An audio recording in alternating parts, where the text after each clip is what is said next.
You're not prepared. That's really a good way to say it. You're completely unprepared. And because you're unprepared, you're actually available because you're not in your head about anything. You're not coming prepared because in most cases, coming prepared just means you're being selfish. What you have adopted from this world, the examples you've taken on, internalized as normal, as ordinary, as this is how it goes, this is how you relate to people, this is what it means to be authentic, this is what it means to be a good boy, good girl, and so on, is the handbook of insanity that you've been studying. So authenticity equals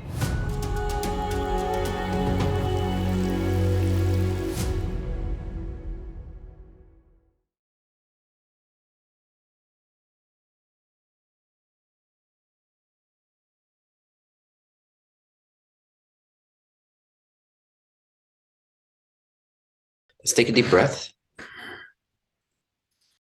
And relax. Letting go of all expectations, all ideas, ideologies, preference.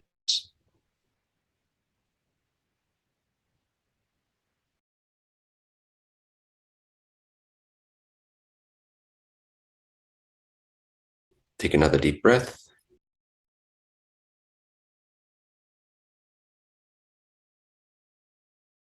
And relax.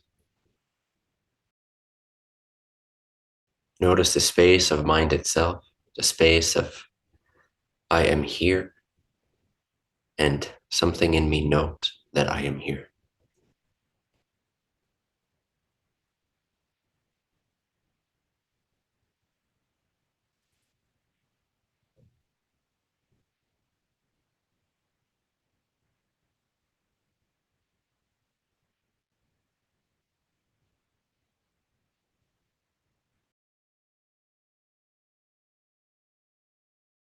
Notice the increased sense of freedom the moment that you just let go of anything needing to be any sort of way.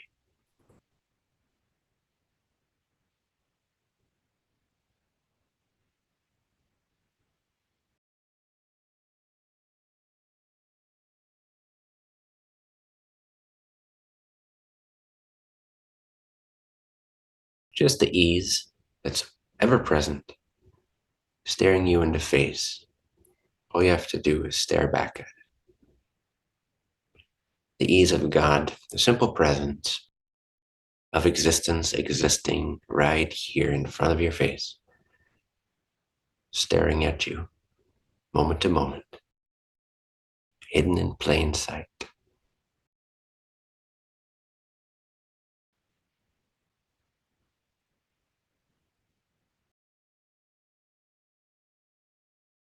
Take another deep breath. Feel the body expanding as you breathe in. And relax super, super deeply. Give it all away, even more.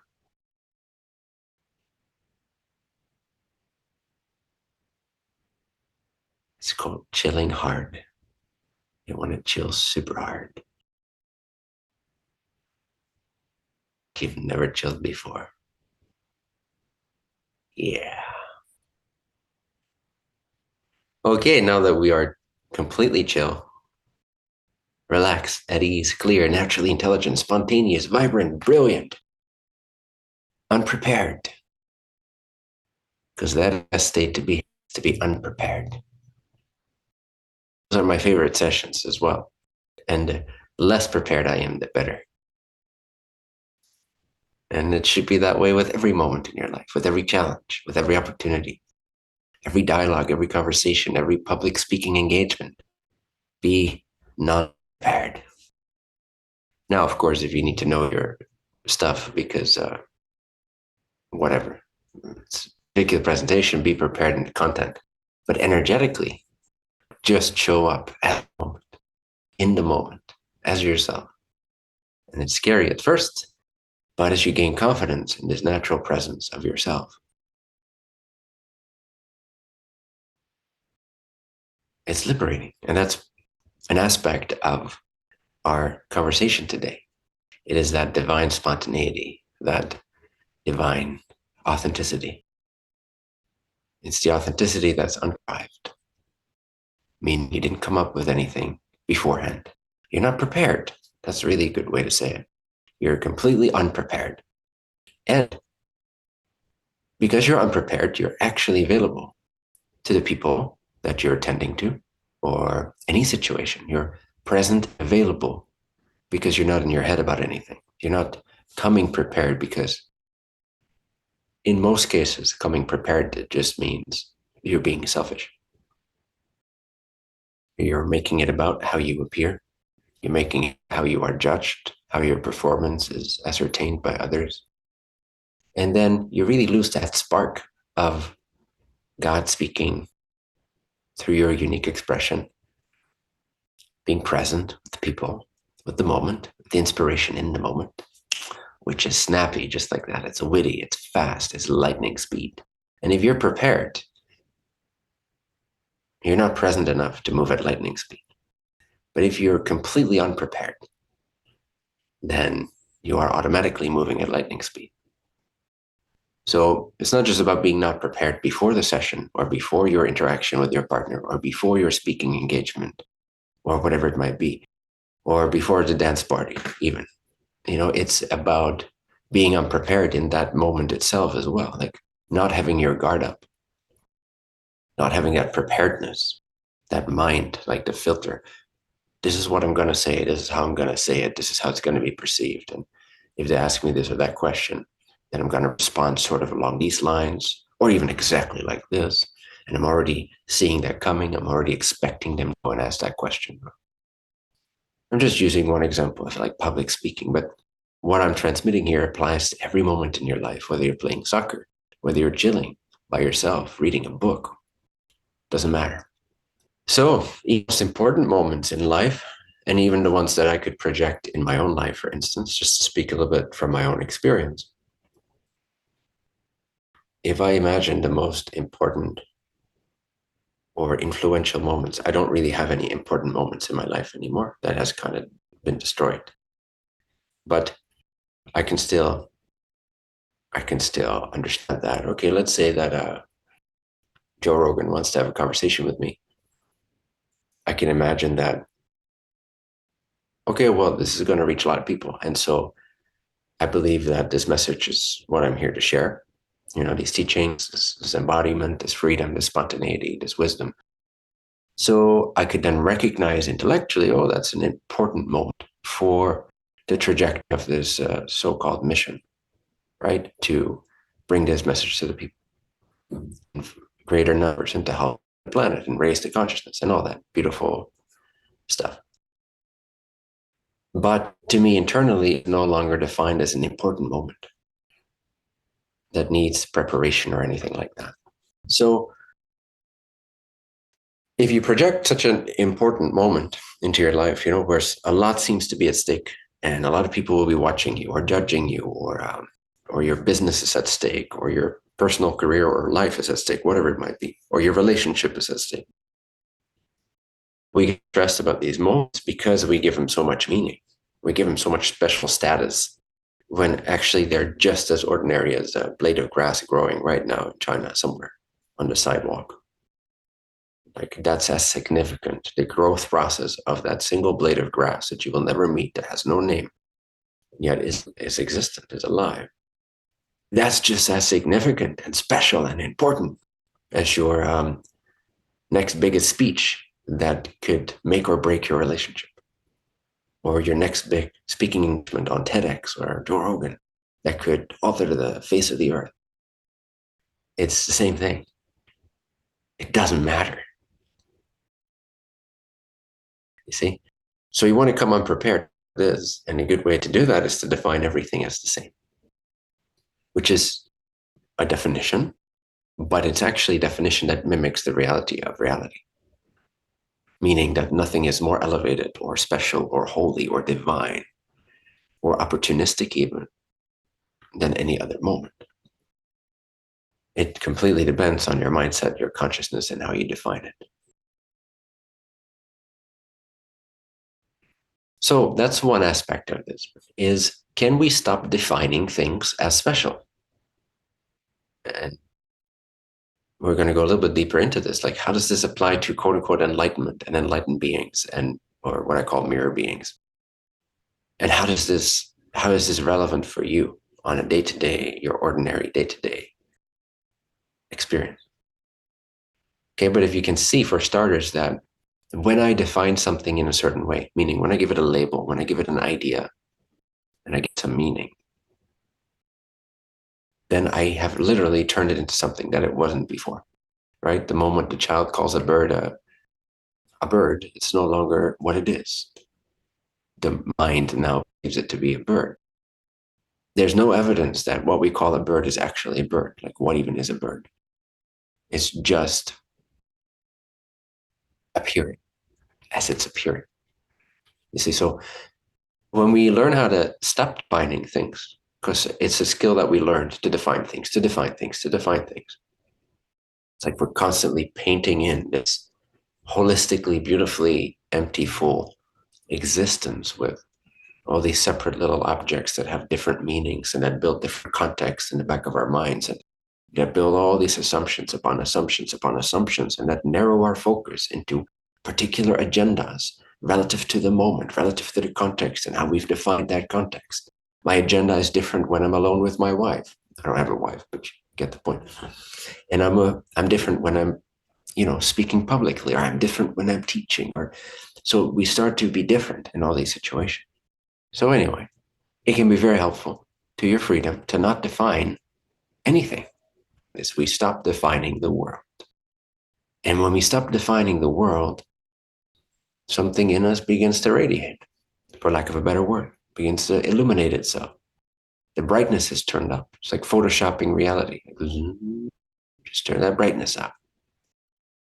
The sharpness goes up, the saturation goes up, the contrast goes up.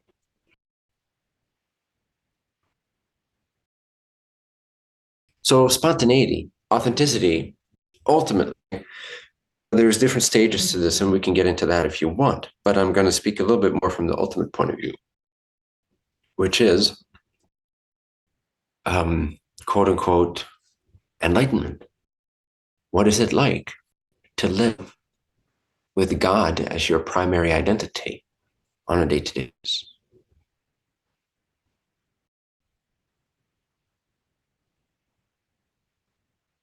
Well, you should know, because that's the case for you right now.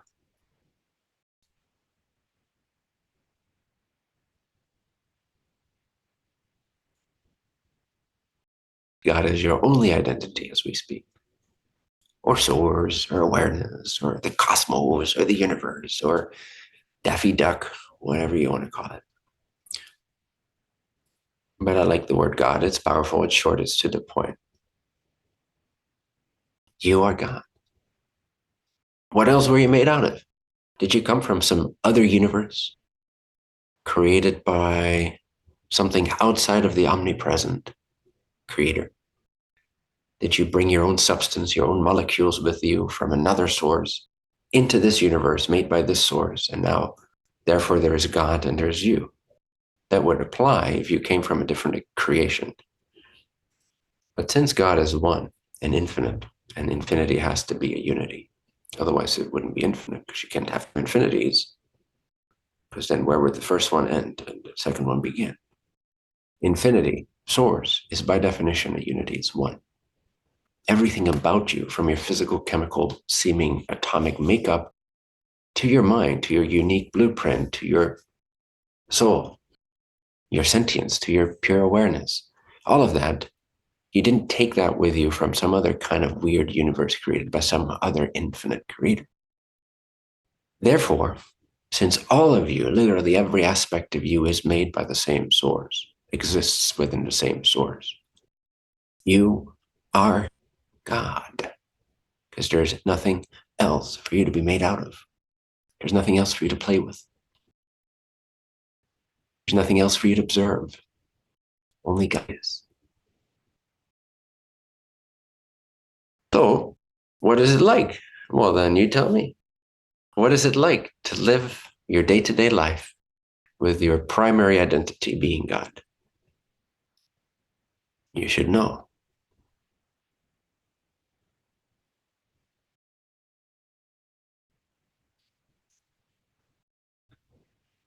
because you are God.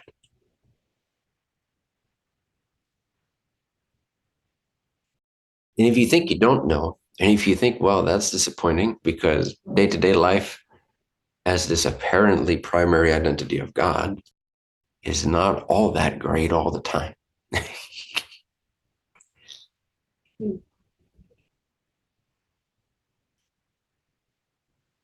Well, then it's simply because you've come prepared. Stop it. Stop preparing. Right now, you are preparing. Your mind is scheming. It's just scheming. It's got a little plan. It's got a little long-term plan. It's got its fight or flight defense systems right there, ready to go, just in case someone calls you an asshole.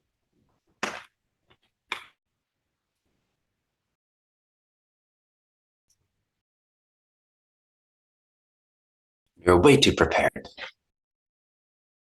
That's why you don't experience what it's like to be you, spontaneously, authentically, divinely. That's why you have to ask me, what is it like to live your day-to-day life? God, you could tell me because it's what you are too. So if you seem confused and if you seem unimpressed with living as the creator, which you are right now, then it's simply because you're preparing for something. It doesn't need any preparation.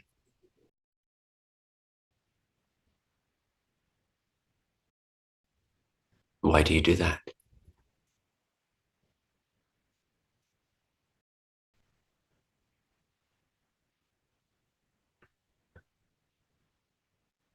Why so serious? Nobody enjoys being serious. Ponder this for yourself. Why am I so bloody serious?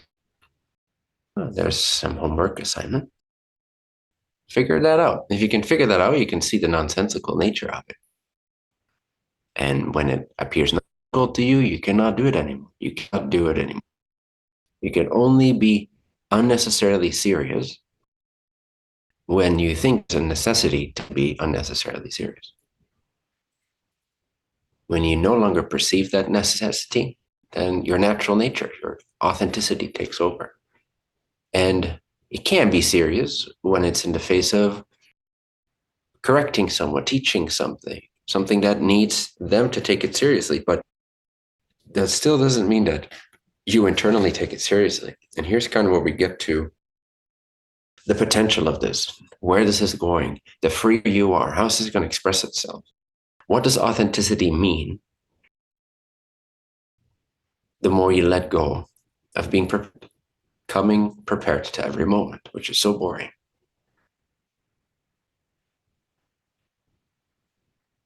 Isn't it boring to come prepared to each moment?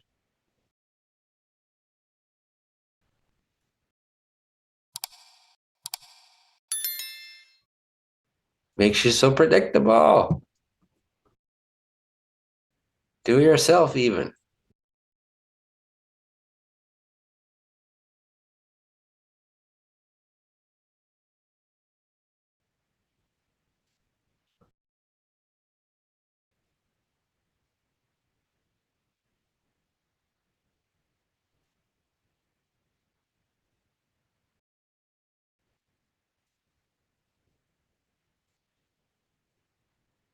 So relax, trust the moment. In the capacity that holds you right now, that keeps all the planets in their orbits, that prevents this building from crashing in on me. Trust in the moment, trust in the openness. You know, there's this perceptual awareness, this openness that's right here. It's not a person, but it's clear. It hears my voice. It knows your thoughts. It knows your feelings. It's reliable. It's like your home base. You know, we often call it awareness, but you could call it I am. You could call it God. You can call it natural presence. You can call it Daffy Duck. But it's right here, and we're all in it. And it's always there. And it's always intelligent. It's always skillful. It's always supportive.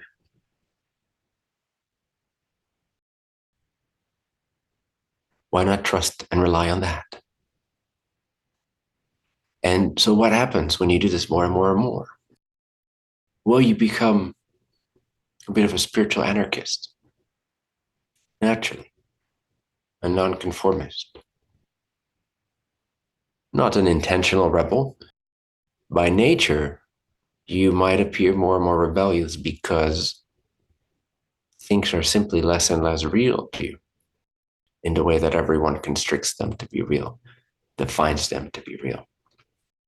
So the more relaxed you become, weirdly enough, the more of an rebel you are, even though you're completely chill. The more relaxed you are, the more rebellious you are compared to, in contrast to society. Just strange if you think about it. Being relaxed and spontaneous and unprepared and completely naked and free makes you weird, dangerous, cult leader, perhaps, rebellious, misunderstood, evil, sinister.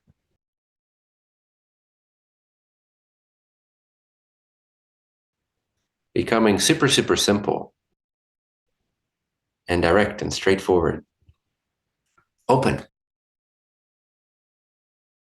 Just like in your face, open, like the nature of reality.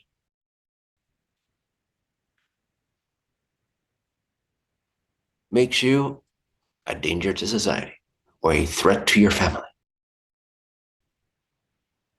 or an asshole. Massaro University is a vibrant online community dedicated to accelerating your awakening and activating your purpose for the benefit of all. Join live sessions with Bentinho and workshops led by experienced facilitators. Deepen your wisdom, empowerment, and self-knowledge, and experience life-changing shifts week after week. At Massaro University, finding like-hearted seekers is easy and inevitable. Lifelong friendships and a shared purpose fuel profound personal and collective growth. Create your free account today at massaro.university and step into a community that's designed to elevate every aspect of your life. Thing is, God will move through you, how God will move through you. And if you're not coming prepared, then it will just be whatever it is. You don't know what's your highest. You don't know who you are. You have no clue. Can't figure it out. Can't know it. You cannot construct your way into heaven. You have to surrender. You have to go through me. The innermost me. You have to trust in God, that authentic you, that is uncontrived, unplanned, unprepared, naked, in the moment, of the moment, as the moment, in the moment, of the moment, as the moment, as it is. Are you ready for a life without plans? Exciting.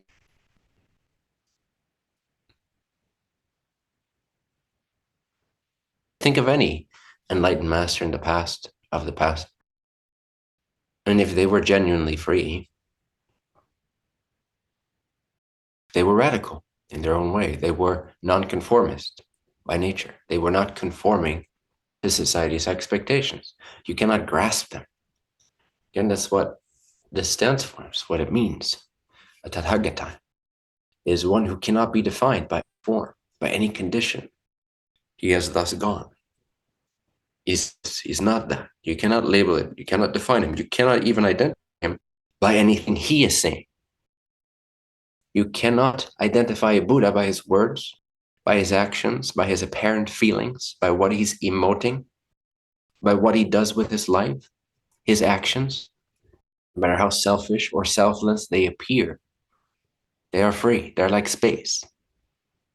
So whatever expression comes through at that stage of clarity, of awakening, of enlightenment, of emptiness, of naturalness, which is all that enlightenment is completely courageous naturalness, having become automatic or natural.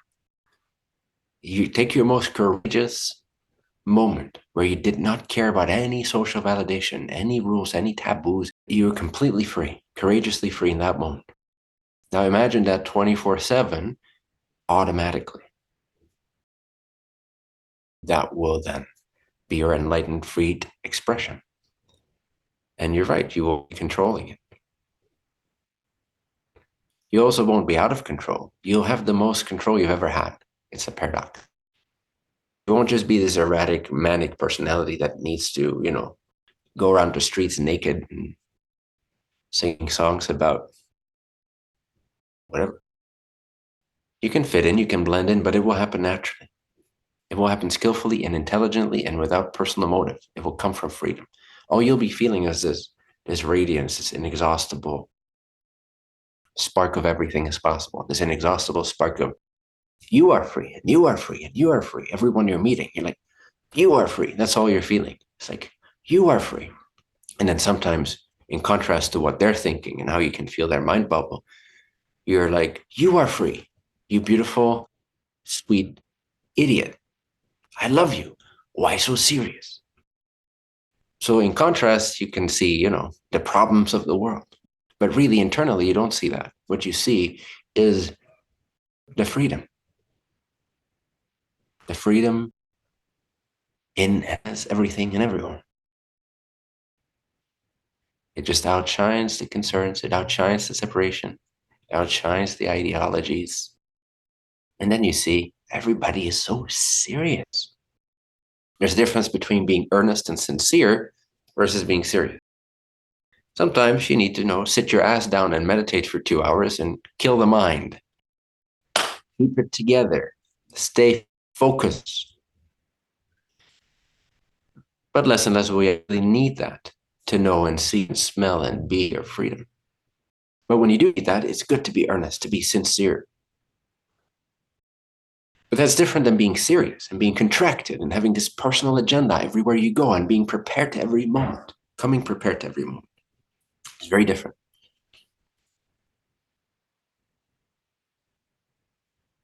And so then life can express itself however it wants. You become part of the canvas of wholeness.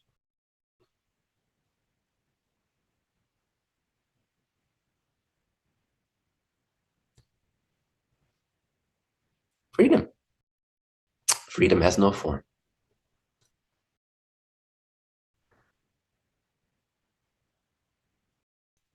This is your highest state of authenticity. And I'm telling you, you have no clue what that is. If you thought authenticity meant, oh my God, I've got this sad, sappy feeling about myself being a victim for so long, and I just have to express it honestly to somebody, and so I'm down at an AA meeting or whatever, and or a spiritual circle jerk, and I'm gonna share my feelings with you all. That's a decent step, from baseline crazy to on your way to some measure of sanity. All right, I'll grant you that. It's more authentic than hiding and rejecting and avoiding. But you have to understand, when we speak about true authenticity, it's got nothing to do with that. Because your true authenticity has got nothing to do with you. You're only truly authentic once it's no longer about you. Once all you see is the radiance that goes out to all beings, that exists within all beings, and you're just there to amplify that. That's authenticity. Authenticity's got nothing to do with your feelings, your emotions, and your traumas, and your processes, and how far you've come. That's still inauthentic. By definition, doesn't make bad. It can be a good step. But it is, by definition, not yet authentic. Because it's not yet you. You're still talking about this fictitious idea that you create in the moment. You got to understand that right now, your mind is creating something, some idea, some worldview, some feeling of you're the body inside of a world needing to do this and having come from here and feeling this. That's not authentic. That's a delusion. It's a mental delusion. You got to understand, humanity is insane. Widespread insanity has become the norm. Okay? It doesn't make it sane. You got to understand, what you have adopted from this world, the examples you've taken on, internalized as normal, as ordinary, as this is how it goes, this is how you relate to people, this is what it means to be authentic, this is what it means to be a good boy, good girl, and so on. It's the handbook of insanity that you've been studying. So authenticity equals freedom and love, you could say, but that's natural. If it's just freedom without love, then maybe you're in some kind of an asshole bubble, which is okay, temporarily. Some kind of a enlightenment trip, like, oh, look how enlightened I am. I'm so free. I don't give a shit about what anybody thinks. I'm just going to be free. Look how authentic I am. That could just be another game, right? But when you're genuinely tapped into that freedom, there's naturally going to be love. There's naturally going to be wholeness and oneness and sanity. So to be authentic means to be who you are.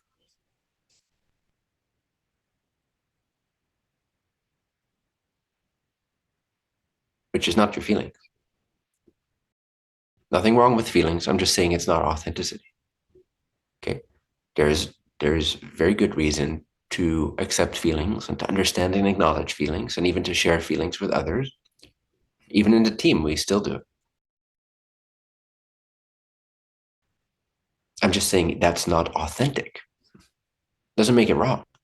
So I want you to get rid of this image that this is who I am, this is how I feel, this is what I think, this is where I come from, is not necessarily authenticity. It's coming up with stuff that isn't there and then regurgitating stuff that isn't there and then binding your sense of self to it, which is not real. So these processes are still very inauthentic compared to source living, source radiance, source being, moment to moment to moment to moment to moment freedom.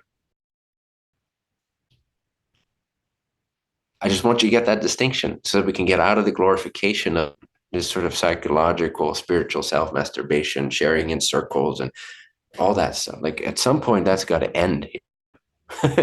At some point, that's got to go. But that might not be for many more years. So there's nothing wrong with that process. I just want you to have an understanding of what I mean by authentic, divine authenticity.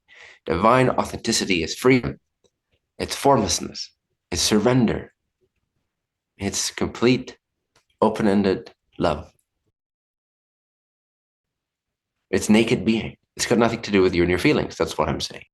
Nothing wrong with you and your feelings. It's just not real.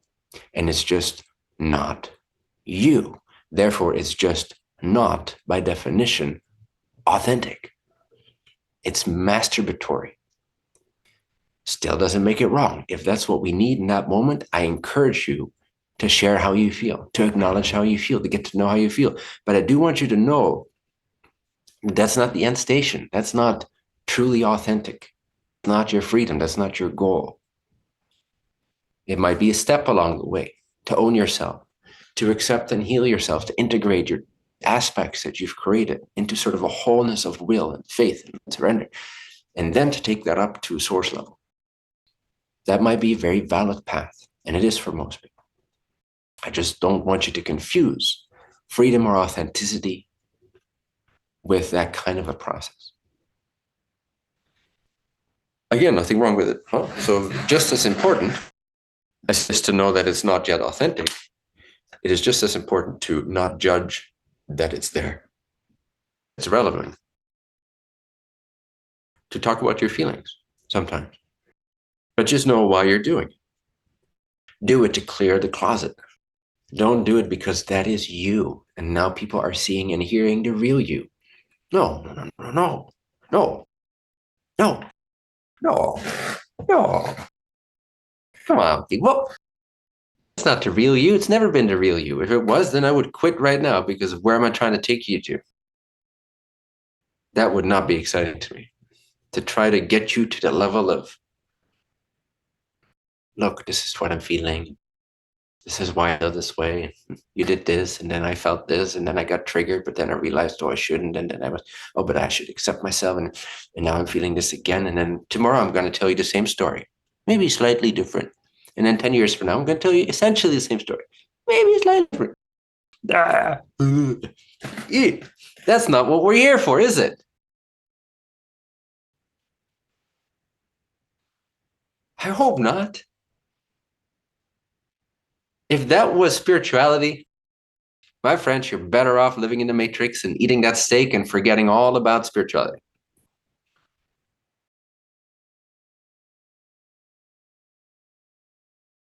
Spirituality has always, will always be about freedom. God is always, has always been, and will always be about freedom. Freedom has no form definition. If it's a form, it's not free because it's a form. It's a thing. If it's something, it cannot be free. Again, doesn't mean you cannot be honest about what you are not. But being honest with other people and yourself about all the things you have imagined that you are in truth not, being honest with that is beautiful for its own reasons of clearing and alignment and integration and understanding. But it's not who you are. Therefore, it doesn't match the definition of authenticity because it's not free. You all are here for freedom, for bliss, for living with a passion that burns up a little crumb of contraction and inhibition that exists within your stupid little psyches that you want to identify with.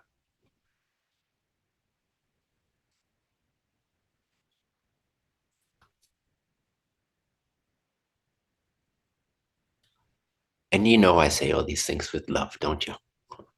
Like stupid little psyches. I'm just trying to kind of up-level the standard a little bit. It's not about having at a state where you're honest with what you are not. That's included. It's an important aspect.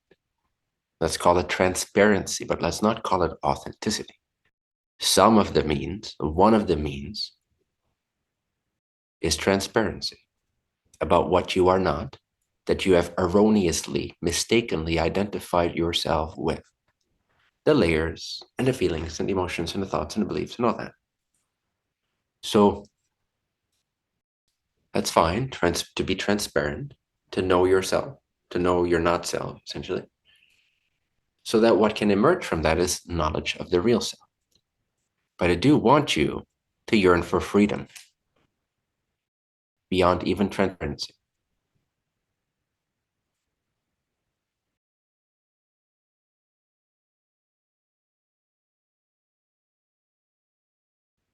If you want, I'm just giving you fragrance, incense stick. If you like what you smell, then there's a path here for you. If you don't like my smell, then by all means, find a shadow worker near you and have fun. Again, I'm being facetious. I'm sorry. It's all good. We're all weak and vulnerable and deeply traumatized, not just this life, but millions of lifetimes. And we're all working through our karma. And we got to be patient with each other and ourselves. And we got to be forgiving. And I'm sorry, I concede. You are right. I'm bypassing things.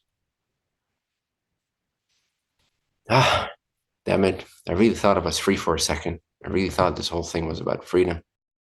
I guess it's about a lifetime of fucking martyrdom and slavery to erroneous ideas picked up by other human beings that have nothing to do with me. I guess that would be more authentic. I guess that would be more humble. I guess the other spiritual teachers would respect me more if I did that. I guess I'll slow down my vibration, crystallize myself into some kind of a block of fucking wood, and be here for nothing but eat chocolate, take a piss, take a shit, and live out my days till I die That sounds like a whole lot of fun. That sounds like the creator created creation out of infinite perfection. Must be why.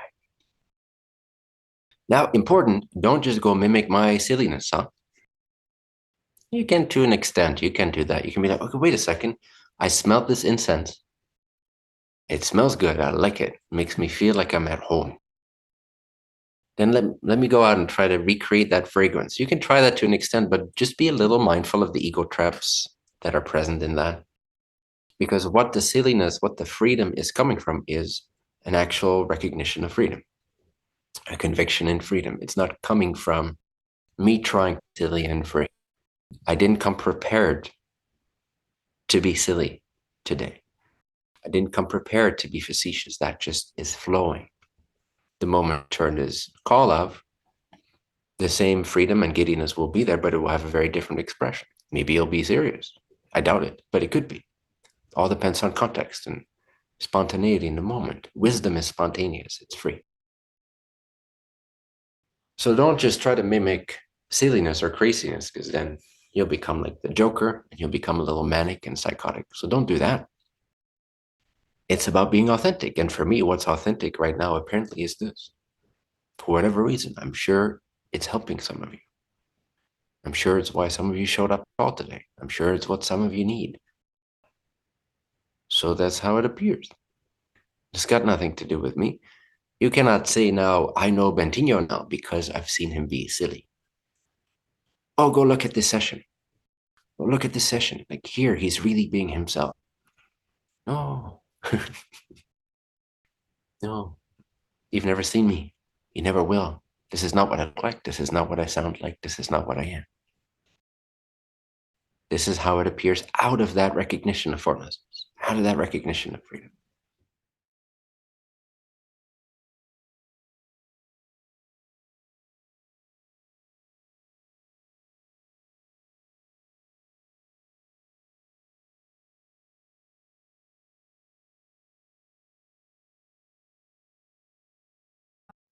Thank you for watching the Bentinho live session. Bentinho now hosts these transformative live sessions completely free, offering profound insights and guidance to support your journey. To attend the next live session with Bentinho, simply visit massaro.university and follow the instructions to create your free account.